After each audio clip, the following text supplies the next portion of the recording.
वअज़्ज़िन फिन्नास बिलहज्ज यअतूक रिजालन वअला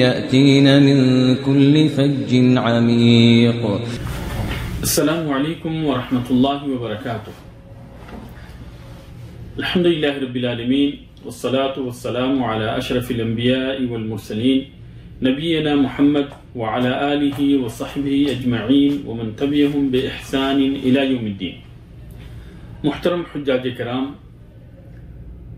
हज की 3 किस्में हैं, हज इफराद, हज क़िरान और हज तमत्तु। तो सबसे पहले हम हज इफराद के तरीके को स्टेप बाय स्टेप बयान कर रहे हैं ताकि आपके लिए नबी करीम सल्लल्लाहु अलैहि वसल्लम की सुन्नत के मुताबिक हज करना आसान हो जाए। हज इफराद का मतलब है सिर्फ हज करना, और हज इफराद का तरीका यह है कि जब हम मीकात पे पहुंचे तो मीकात पे पहुंचने के बाद गुस्ल करें और मर्द हज़रात अपने बदन के अंदर खुशबू लगाएं। ख़वातीन जो है गुस्ल करने के बाद में अपने आम से कपड़े को पहन लें जिसके अंदर ज़ेबो ज़ीनत ना हो, और मर्द जो है एहराम के 2 सफ़ेद चादर पहने। फिर उसके बाद में हज की नियत करें। हज की नियत करते हुए कहें अल्लाहुम्मा लब्बैक हज्जन, और तलबिया पुकारते हुए मक्का पहुंचे। मक्का पहुंचने के बाद में तवाफ़ क़ुदूम करें। फिर तवाफ़ क़ुदूम के बाद में सई करें। तवाफ और सई के बाद में अपने बाल को न कटवाएं बल्कि एहराम की हालत ही में बाकी रहें, और उसी तरह से एहराम ही की हालत में मिना पहुंच जाएं। 8 तारीख को ज़वाल से पहले मिना पहुंच जाएं, और ज़वाल के बाद से जो नमाजें हैं 5 वक्त की नमाजें वो मिना के अंदर अदा करें। ज़ोहर की नमाज, असर की नमाज, मगरिब की नमाज, इशा की नमाज और 9 तारीख की सुबह फजर की नमाज, सारी की सारी नमाजें अपने वक्त पे अदा करें।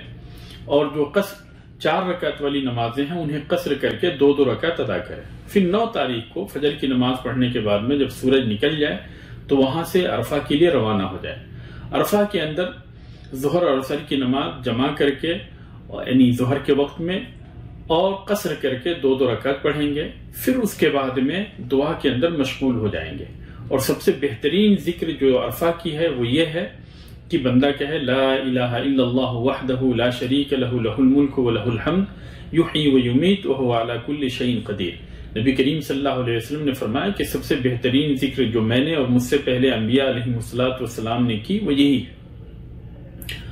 और सूरज गुरूब होने तक दुआएं करते रहे, अल्लाह तबारक तआला के सामने गिड़गिड़ाते रहे। सूरज गुरूब होने के बाद में अरफा से मुज़दलिफा के लिए रवाना हो जाए। मुज़दलिफा पहुंचने के बाद में मगरिब की नमाज 3 रकात और इशा की नमाज 2 रकात पढ़े। फिर उसके बाद में सो जाए। सोना ही यहाँ की इबादत है। और फिर उसके बाद में फजर की नमाज के लिए उठे। सुन्नत पढ़ने के बाद में फजर की 2 रकात नमाज पढ़े, और उसके बाद खूब सफेदी फैलने तक दुआएं करते रहे। फिर उसके बाद में मिना के लिए रवाना हो जाए। मिना पहुंचने के बाद में सबसे पहला काम जो करना है वो ये है कि रमी करेंगे, और 10 तारीख को सिर्फ आखिरी जमरे को रमी करनी है और 7 कंकरियां मारनी है। पहली कंकरी के साथ कहेंगे बिस्मिल्लाह अल्लाहु अकबर। फिर उसके बाद में अल्लाहु अकबर कह के 7 कंकरियां मारेंगे और बगैर दुआ किए वहां से वापस आ जाएंगे। और उसके बाद में अपने बाल को कटवा लेंगे।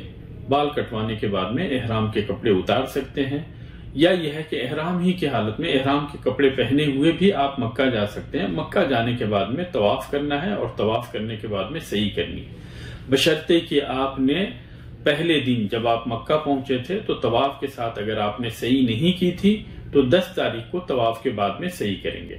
और अगर मक्का पहुंचने के वक्त आपने तवाफ के साथ सही कर ली थी तो फिर 10 तारीख को तवाफ करने के बाद में सही नहीं करनी।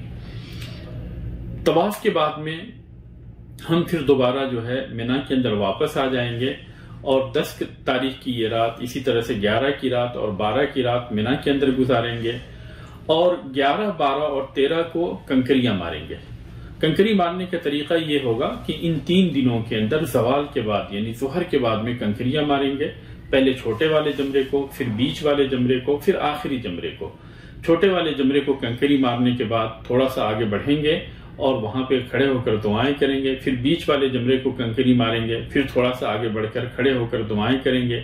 आखिरी जमरे को कंकरी मारने के बाद में दुआ करने की जरूरत नहीं, क्योंकि यह नबी करीम सल्लल्लाहु अलैहि वसल्लम से साबित नहीं। फिर उसके बाद में अगर कोई आदमी 12 तारीख के बाद ही अपने वतन को वापस होना चाहता है तो 12 तारीख को कंकरी मारकर मिना से सूरज डूबने से पहले पहले निकल सकता है।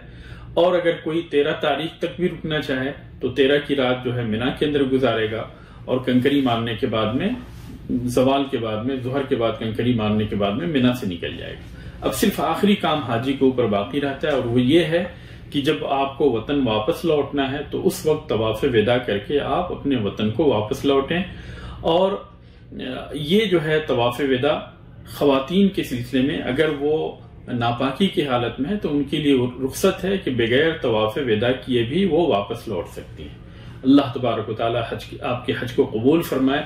और अब इसके बाद में हज क़िरान के तरीके को आप तफसीली तौर पे सुन लें।